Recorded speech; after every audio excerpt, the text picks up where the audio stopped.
Himachal News 24/7. प्रदेश कांग्रेस के प्रवक्ता प्रेम कौशल ने कहा कि उपचुनाव के दौरान भाजपा प्रदेश में बैकफुट पर आ गई है। भाजपा के नेताओं ने सरकार को गिराने की कई चालें चली, लेकिन प्रदेश की जनता ने भाजपा को करारा जवाब दिया है। हमीरपुर में पत्रकार वार्ता के दौरान प्रेम कौशल ने कहा कि 2 चरणों में हुए उपचुनाव में भाजपा को मुंह की खानी पड़ी है। उन्होंने कहा कि मुख्यमंत्री सुखविंदर सिंह सुक्खू का विरोध करते करते भाजपा नेता हिमाचल प्रदेश के विरोधी बनकर रह गए हैं। उपचुनाव में भाजपा की राजनीतिक चालें भाजपा पर ही उल्टी पड़ी है और अब आम कार्यकर्ताओं के कोप का भाजन भी होना पड़ रहा है। उन्होंने कहा कि कुर्सी के वियोग में भाजपा ने प्रदेश सरकार को अस्थिर करने के लिए जो भी प्रयास किए हैं वह सब भाजपा को ही महंगे पड़े हैं। जनता ने भाजपा नेताओं को नकार दिया है और प्रदेश की सरकार को अपना समर्थन देकर भाजपा को उसकी औकात दिखा दी। कांग्रेस ने सत्ता का दुरुपयोग करके चुनाव जीते, सरकारी मशीनरी का इस्तेमाल करके चुनाव जीता। अब जयराम ठाकुर जब मुख्यमंत्री थे, प्रदेश में उपचुनाव हुए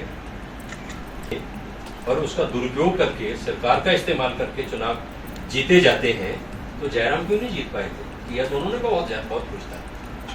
कांग्रेस पार्टी ये समझ नहीं रहे कि जो चुनाव वो हारे हैं, ये चुनाव जो कांग्रेस पार्टी जीती है, ये इसलिए हारे हैं कि इनकी राजनीति को प्रदेश के लोगों ने पसंद नहीं किया है। भारतीय जनता पार्टी को, भाजपा की जो हाईकमांड है, उसने एक कंपनी दल बदलू एंटरप्राइजेस प्राइवेट लिमिटेड कंपनी, जिसके मुखिया हर्ष महाजन है, उसके पास आउटसोर्स कर दिया है भारतीय जनता पार्टी, ठेके पे दे दिया है।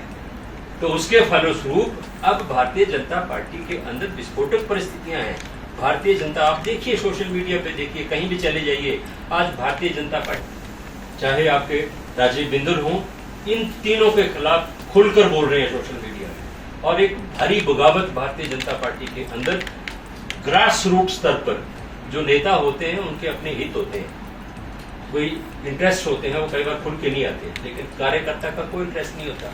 भारतीय जनता पार्टी का कार्यकर्ता खुल के आज भारतीय जनता पार्टी के नेताओं के खिलाफ बगावत कर रहा है, भारतीय जनता पार्टी के नेताओं के खिलाफ आवाज बुलंद समझने की कोशिश नहीं कर रहे। अभी भी हिमाचल प्रदेश के जो विपक्ष के नेता हैं, अगर उनके जो बयान हैं, उनकी जो प्रतिक्रियाएं हैं, उनको हम देखें तो ऐसा लगता है कि जनादेश में और जन भावनाओं में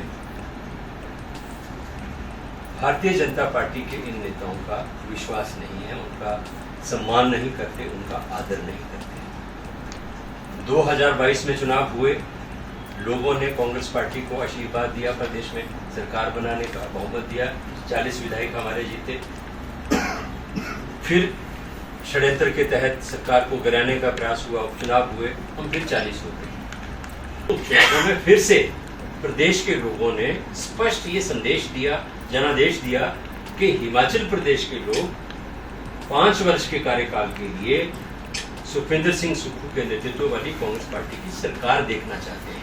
और भारतीय जनता पार्टी के नेताओं ने जितना दुष्प्रचार सरकार के बारे में किया, कांग्रेस के बारे में किया, उस तमाम दुष्प्रचार को प्रदेश के लोगों में इन उपचुनावों में एक बार फिर से सिरे से खारिज किया। लेकिन भाजपा के नेता, अभी भी इनकी कोई चिंतन मंथन बैठक चल रही है ऊना में। कल उस बैठक के बाद जयराम ठाकुर जी भी मीडिया से मुखातिब हुए। बिंदल जी को भी मैंने सुना, बिंदल जी तो कह रहे थे कांग्रेस के जबड़े से निकाल के हम लोकसभा की 4 सीटें ले आए।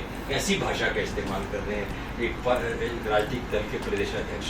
कौन सा जबड़ा, किसका जबड़ा, और जबड़े में से कैसे लेके आ गया?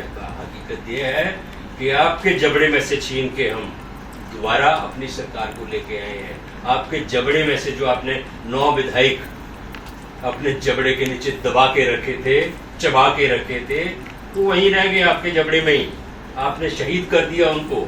आपने एक ऐसा राजनीतिक खेल हिमाचल प्रदेश के अंदर खेला, अपनी सरकार बनाने के लिए, अपनी सत्ता की जो लालसा है उसको पूरा करने के लिए एक ऐसा षड्यंत्र रचा, जिस षड्यंत्र के तहत आपने हिमाचल प्रदेश के 9 विधायकों में से 6 विधायकों की जो राजनीतिक दुकान है वो बंद कर दी, उनको अपने घर में बिठा दिया। 4-6 लोगों का राजनीतिक कत्ल आपने किया है। ये आपकी हकीकत है, ये आपकी सच्चाई है। आपकी भाषा ये बताती है जिस तरीके की भाषा का बताती है कि आप इन चुनाव परिणामों के बाद किस तरीके से बौखलाहट की स्थिति में है, किस तरह से आप परेशानी के हालों में हैं और किस तरह की आपका जो फ्रस्ट्रेशन है उसका लेवल क्या है, ये उसको दर्शाती है आपकी भाषा। और हिमाचल न्यूज 24/7 के लिए हमीरपुर से मीनाक्षी सोनी की रिपोर्ट।